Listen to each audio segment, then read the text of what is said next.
Hi friends, my name is Ankit Shah and I am pursuing MA in English Literature at Tezpur Central University.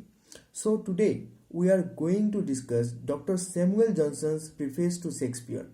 Samuel Johnson's analysis of Shakespeare is very judicious because he analyzed both the merits and demerits of Shakespeare's plays. His preface to Shakespeare was published in the year 1765 and it has been widely praised by all the critics.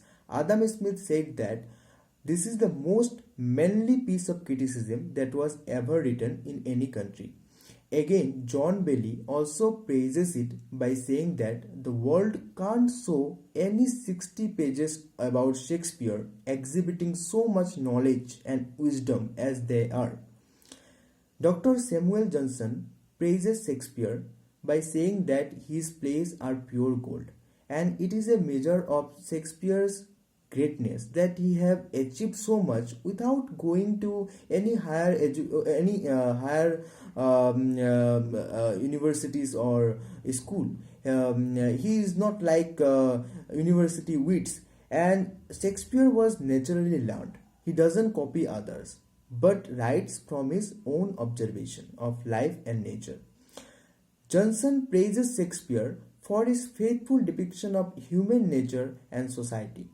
Shakespeare's plays are universal because all his characters are there in the present time. Othello's jealousy, Macbeth's high ambition, and Hamlet's procrastination is well evident in present time also. That's why his plays are immortal and universal. Besides this, Johnson also criticized Shakespeare. Johnson said that Shakespeare's play lack morality. Shakespeare sacrifices virtue to convenience and is more indulged in pleasing than instructing. That means Shakespeare forget the real purpose of writing plays, that is to instruct others and to give some moral message to the society, and he is indulged in pleasing others. So it is a defect which Johnson found in his plays. Again, Johnson said that there is a lack of propriety in poetic diction. There are some plays of Shakespeare's which are neither be considered as tragedies nor comedies. So this is something which is not accordance with the rules, according to Dr. Johnson. And Dr. Johnson also points out that there are some loose construction of plots and some improbable endings in Shakespeare's plays. Again, Dr. Samuel Johnson said that in the plays of Shakespeare's, especially in his tragedies, there is a lack of poetic justice, and that the hero suffers more than that they deserve, and the punishment that the evil get at the end is also disproportionate. So there is a lack of poetic justice in the plays of William Shakespeare.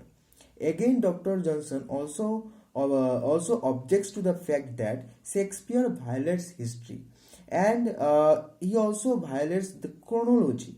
There are no clear-cut distinctions between history and tragedy in the plays of Shakespeare.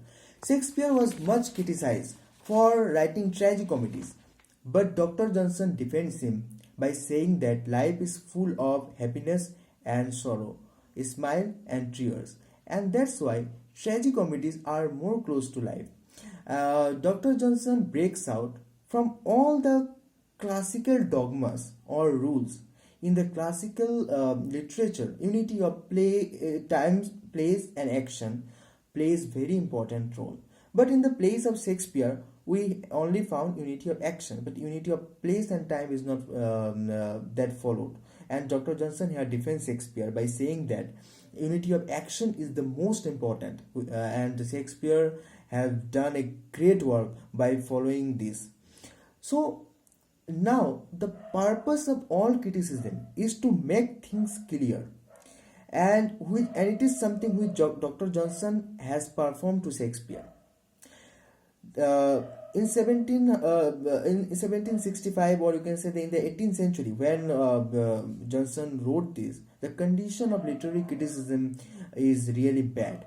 So Johnson was the first who emphasized the historical and comparative point of view in criticism. He brings out the comparative point of view in criticism. And in his preface, he says that every man's performances, to be rightly estimated, must be compared with the state of the age in which he lived and with his own particular opportunities. That means men should be judged, every writer should be judged on the basis of their own age and the facilities that they get. So, Shakespeare had many critics, but nobody is like Dr. Johnson because he has insight, sobriety, lucidity, and finality. And Johnson doesn't merely praise Shakespeare as everyone do, but you also find out certain serious faults that lie in Shakespeare's plays. And this is something which later on motivates A.C. Bradley to write such a great literary book on Shakespearean criticism. So, this is all for today. Thank you. Thank you so much.